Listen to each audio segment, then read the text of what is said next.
नमस्कार, मैं धीरेंद्र सर फिर से आप लोगों को अपने YouTube क्लास में स्वागत करता हूं।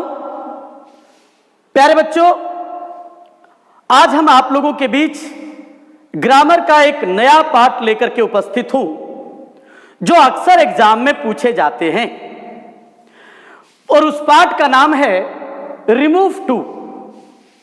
हालांकि बहुत सारे लोग इसे रिमूवल ऑफ टू भी कहते हैं। तो पहले हमें समझना है कि रिमूव टू क्या है। मैं बता दूं, आप लोगों ने एक वर्ड ग्रामर में सुना होगा, ट्रांसफॉर्मेशन। रिमूव टू भी ट्रांसफॉर्मेशन के अंदर ही आता है। ट्रांसफॉर्मेशन क्या होता है? तो ट्रांसफॉर्मेशन ट्रांसफॉर्म वर्ड से बना है। ट्रांसफॉर्म मतलब चेंज करना, बदलना। लेकिन ट्रांसफॉर्मेशन की एक विशेष क्वालिटी यह है कि जब आप किसी सेंटेंस को किसी में बदलें तो मीनिंग बिल्कुल भी बदलना नहीं चाहिए। फॉर एग्जाम्पल, अगर मैं किसी को कहूं कि ही इज गुड का आप नेगेटिव बनाओ तो वो आराम से बना देगा ही इज नॉट गुड। सही है, आपको लगेगा, लेकिन ट्रांसफॉर्मेशन के दृष्टिकोण से यह सही नहीं है। क्यों? क्योंकि दोनों के दो अर्थ हो गए। ही इज गुड का मतलब वह अच्छा है और ही इज नॉट गुड का मतलब वह अच्छा नहीं है। जबकि मैंने ट्रांसफॉर्मेशन में क्या कहा कि वाक्य का अर्थ बदलना नहीं चाहिए। यानी इसका अगर नेगेटिव बनाएंगे तो होगा ही इज नॉट बैड, है ना? यानी वह बुरा नहीं है, तो इसका मतलब हो गया वह अच्छा है। तो ट्रांसफॉर्मेशन थोड़ा आप लोग समझे होंगे। चलिए, तो ट्रांसफॉर्मेशन का एक नया पार्ट रिमूव टू लेकर आज मैं आपके बीच उपस्थित हूं। रिमूव टू, जैसा कि आप देख रहे हो, ये दो वर्ड से बना है, एक रिमूव, दूसरा टू। रिमूव का अर्थ होता है हटाना, यानी टू को हटाना, और टू का डबल अर्थ है, डबल मीनिंग है। Too has double meaning. एक भी, जिसे हम लोग बोलते हैं ना कि मैं भी जाऊंगा, तुम भी आओगे, तो एक तो अर्थ वो हो गया। पहले इस अर्थ को समझ लेते हैं। जैसे सी टू वेंट टू पटना, इसका मतलब हो गया वह भी पटना गई। इस टू के जगह हम लोग ऑल्सो का प्रयोग करते हैं।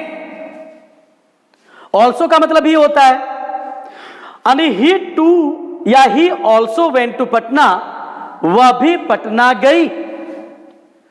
T is grown in India too, यानी चाय भारत में भी उपजाया जाता है। या यहां भी हम ऑल्सो का प्रयोग कर सकते हैं, लेकिन इस वक्त हम लोग टू में भी वाले मीनिंग का प्रयोग नहीं सीख रहे हैं। तो रियल जिसका हम लोग प्रयोग सीख रहे हैं वो क्या है? टू का मतलब होता है मोर देन रिक्वायर्ड,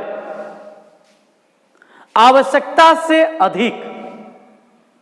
दूसरी बात आप जान लें, टू जब रिमूव टू में प्रयोग होता है तो इसका अर्थ नेगेटिव सेंस में होता है। आवश्यकता से अधिक में नेगेटिव सेंस का बोध होगा, यानी उतना जितना होना नहीं चाहिए। Is that clear? जैसे ही इज टू वीक, इसका मतलब क्या हो गया? वह आवश्यकता से अधिक कमजोर है या वह इतना कमजोर है जितना उसे नहीं होना चाहिए। तो अब आप लोग टू का अर्थ समझेंगे, समझ गए होंगे। चलिए अब हम लोग रिमूव टू को बदलने की बात करते हैं। अगर रिमूव टू की बदलने की अगर मैं बात करूं तो जैसा कि मैंने कहा कि रिमूव टू जब आप चेंज करोगे वाक्य का अर्थ चेंज नहीं होना चाहिए। जैसे example, he is too weak to walk. ध्यान देंगे बच्चों, जनरली आपको इसी प्रकार के वाक्य से सामना करना पड़ेगा। He is too weak to walk. अब आप गौर करोगे, जब हम रिमूव टू की बात कर रहे हैं तो हमारे पास दो टू आ गया। ध्यान देना है, दो टू आ गया। एक टी डबल ओ जिसका अर्थ आवश्यकता से अधिक, और एक टू जो हम लोग पहले से जानते हैं प्रीपोजिशन के रूप में जो वर्ब के पहले लगता है। रिमूव टू की जब हम बात करते हैं तो रिमूव टू में हम दोनों टू को हटाते हैं। ध्यान रहे, अब हम आपको रिमूव टू के बदलने के नियम की ओर ले चल रहे हैं। मैं आपको इस प्रकार से बता रहा हूं कि कोई भी विद्यार्थी अगर ध्यान से मेरी बात को सुन रहे हैं तो आराम से आप समझेंगे, लेकिन बिल्कुल ध्यान लगा करके सुनिएगा। रिमूव टू को बदलने का नियम, पहला नियम मैंने लिखा है, too plus to is equal to so plus that. यानी पहला नियम है रिमूव टू का कि सबसे पहले हम टी डबल ओ को हटाकर उसके जगह पर सो का प्रयोग करेंगे और टी ओ को हटाकर उसके जगह दैट का प्रयोग करेंगे। कोई भी रिमूव टू में पहले आप इतना काम कर लीजिए। अगर हम चेंज करेंगे तो क्या बनेगा? ही इज सो वीक दैट। मैंने क्या किया?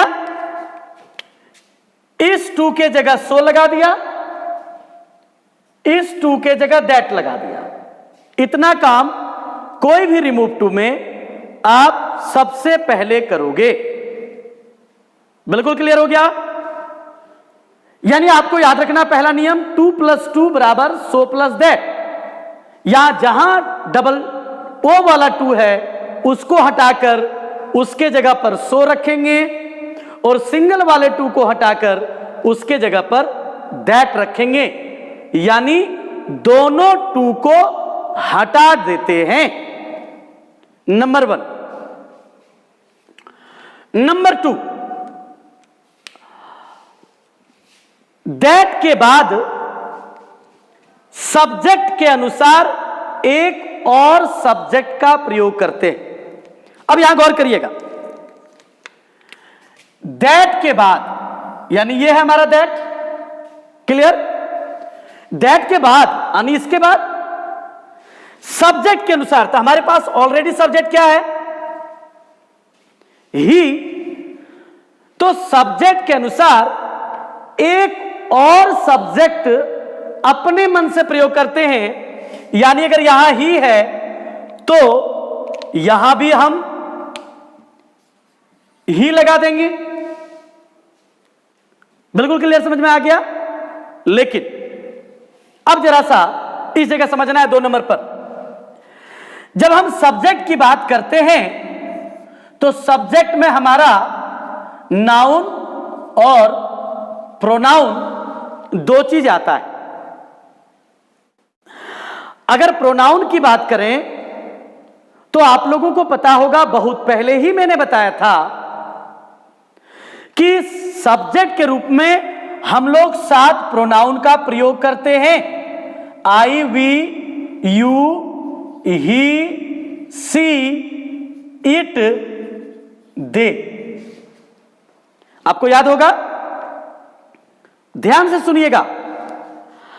अगर आपके प्रश्न का सब्जेक्ट कोई प्रोनाउन हो, 7 में से कोई, तो सेकेंड सब्जेक्ट के जगह पर सेम टू सेम आप उतार देंगे। बिल्कुल क्लियर हो गया? अगर प्रोनाउन है तो सेम टू सेम आप उतार देंगे। यानी ही है तो ही हो गया, सी रहता सी हो जाता, दे रहता दे हो जाता। लेकिन ध्यान अब देने की जरूरत है। लेकिन अगर वाक्य का सब्जेक्ट कोई नाउन हो, नाउन हो, यानी अगर इस जगह ही के जगह राम रहता, श्याम रहता, फादर रहता, मदर रहता, डॉग रहता, कुछ भी रहता नाउन। आपको याद होगा मैंने कहा था सब्जेक्ट की दृष्टिकोण से अंग्रेजी में दुनिया के सारे नाउन को 3 कैटेगरी में बांटा गया है। पहले भी बताया था, फिर मैं बता रहा हूं। दुनिया के सारे नाउन, नाउन तो करोड़ों अरबों में है, वो सब्जेक्ट की दृष्टिकोण से सारे नाउन का जो प्रोनाउन होगा वो 3 कैटेगरी में होता है। तो क्या कैटेगरी होता है? अगर लड़का या बड़का हो, लड़का मतलब मेल, तो दुनिया के सारे मेल के लिए ही आ जाएगा। आपको पता है लड़की, इसको हम कह सकते हैं औरत या लड़की, यहां कह सकते हैं आदमी या लड़का, मर्द या लड़का। इसी को हम लड़का और बड़का बोलते हैं, लड़की और बड़की बोलते हैं। तो दुनिया में जितने भी व्यक्ति में पुरुष का बोध हो ही देंगे, और व्यक्ति में स्त्री का बोध हो तो उसके लिए सी देंगे। बिल्कुल क्लियर हो गया होगा? बाकी दुनिया के सारे नाउन के लिए इट देंगे। फॉर्म ऑफ प्रोनाउन का वीडियो अगर आप देख लीजिएगा तो वहां मैंने क्लियर किया था। यानी दुनिया के सारे नाउन को 3 कैटेगरी में बांटेंगे, ही, सी, इट। और आपको पता है ये तीनों का प्लुरल होता है दे। अब क्लियर हो गया होगा कि अगर रिमूव टू में प्रोनाउन अगर सब्जेक्ट है तो सेकेंड सब्जेक्ट के जगह हम जो का त्यों उतार देंगे। लेकिन अगर हमारा सब्जेक्ट कोई नाउन है तो अगर पुरुष होगा तो सेकेंड सब्जेक्ट के जगह, मान लीजिए अगर यहां राम रहे तो यहां आप राम नहीं उतार सकते हैं, ही लिखेंगे। श्याम है तो सी लिखेंगे। फादर है, sorry, Ram, Shyam, father, brother, पुरुष का किसी चीज का भी बोध हो तो ही होगा। सीता, गीता, रीता, मदर, सिस्टर, कोई भी सब्जेक्ट हो तो सी होगा। डॉग, हॉर्स, काउ, कैट, यानी आदमी को छोड़कर अगर कोई भी नाउन हो तो इट होगा। लेकिन अगर नाउन वाले सब्जेक्ट से प्लुरल का बोध हो, इसी जगह विद्यार्थी गलती करते हैं। नाउन को समझ लीजिए। अगर आपके क्वेश्चन के सब्जेक्ट से प्लूरल का बोध हो, जैसे अगर यहां रहता बॉयज, तो क्या आप यहां ही दे दोगे? नहीं। आपको मैंने क्या बताया? ही, सी, इट का प्रयोग आप सिंगुलर में करोगे और दे का प्रयोग आप प्लूरल में करोगे। अब चाहे बॉयज रहे, चाहे गर्ल्स रहे, चाहे डॉग्स रहे, ध्यान रहे, प्लूरल तीनों के लिए दे ही होगा। मुझे लगता है अब आप सेकेंड सब्जेक्ट भी समझ गए। क्लियर है कि दैट के बाद सब्जेक्ट के अनुसार अपने मन से एक और सब्जेक्ट का प्रयोग करते हैं। प्रोनाउन है तो सेम टू सेम, नाउन है तो ही, सी, इट या दे, अपने अनुसार आप डिसाइड करोगे। रूल नंबर 3, अगर वाक्य प्रेजेंट टेंस, कैसे जानोगे प्रेजेंट टेंस? यानी अगर वाक्य में इज, एम, आर लगा रहे, क्लियर है?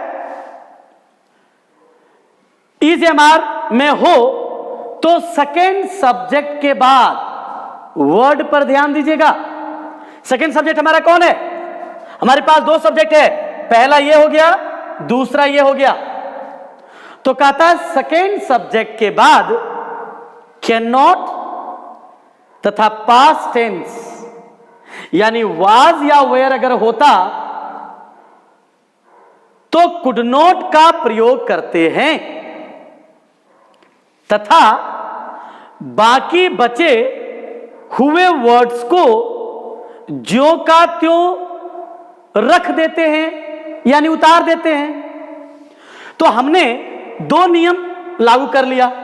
तीसरा नियम क्या है कि सेकेंड सब्जेक्ट के बाद इज, एम, आर रहने पर कैन नॉट, तो हमारा यहां इज, एम, आर है तो हमने लगा दिया कैन नॉट।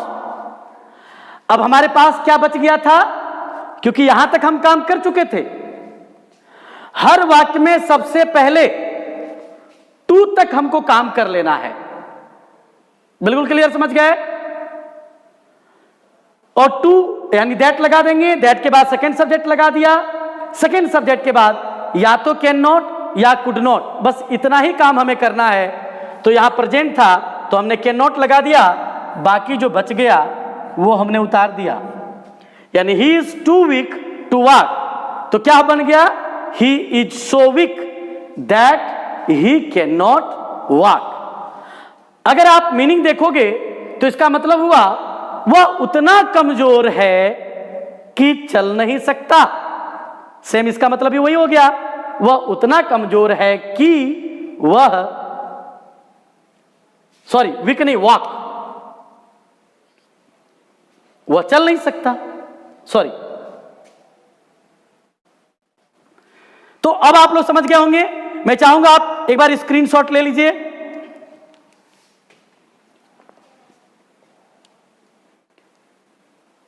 हो गया? ऐसे तो आप समझ गए होंगे, लेकिन फिर मैं और थोड़ा सा आपको समझा रहा हूं।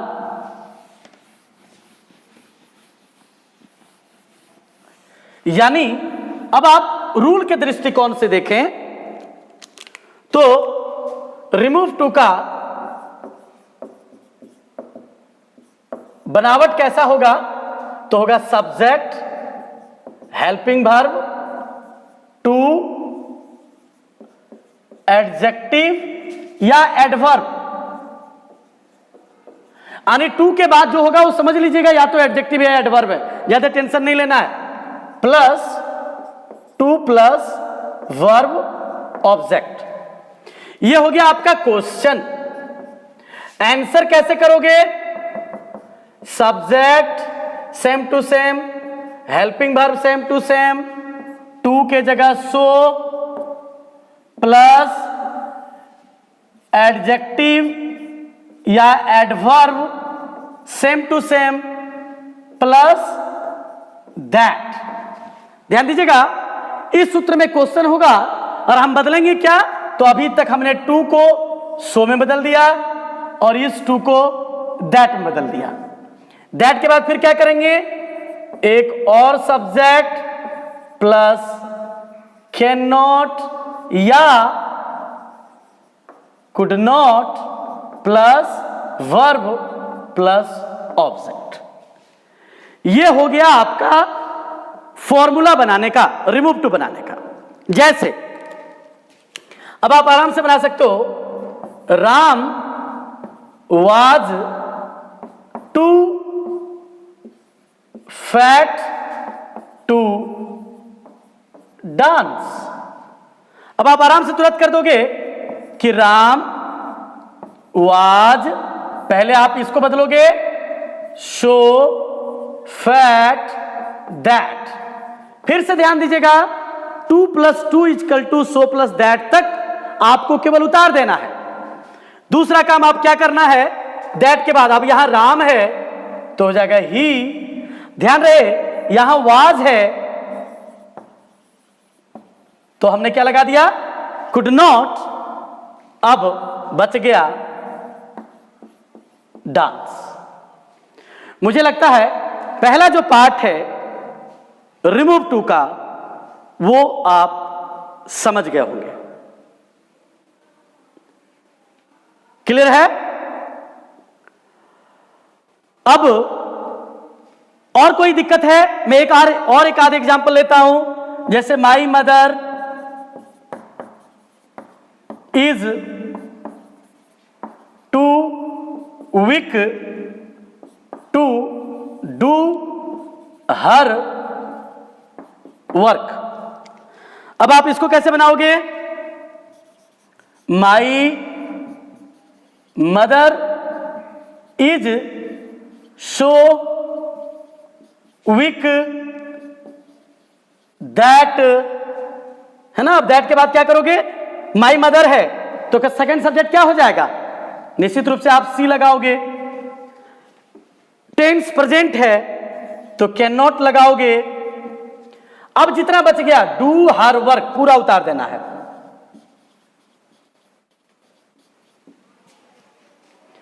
मुझे लगता है अब आप रिमूव टू, जो सिंपल रिमूव टू होता है वो आप समझ गए। ध्यान रहे ये रिमूव टू का पार्ट 1 वीडियो है। वीडियो यानी पार्ट 2 वीडियो में रिमूव टी की थोड़ी जो प्रॉब्लम्स है या जो थोड़ा टफ होता है, ऐसा टफ तो कुछ होता नहीं है, लेकिन दूसरा पार्ट लेकर के मैं हाजिर होऊंगा। Thank you. मुझे लगता है कि फिर से एक बार आप स्क्रीनशॉट ले लीजिए और बढ़िया से आप अगर वाच कर लोगे तो कोई भी विद्यार्थी रिमूव टू में गलती नहीं करेंगे। Thank you.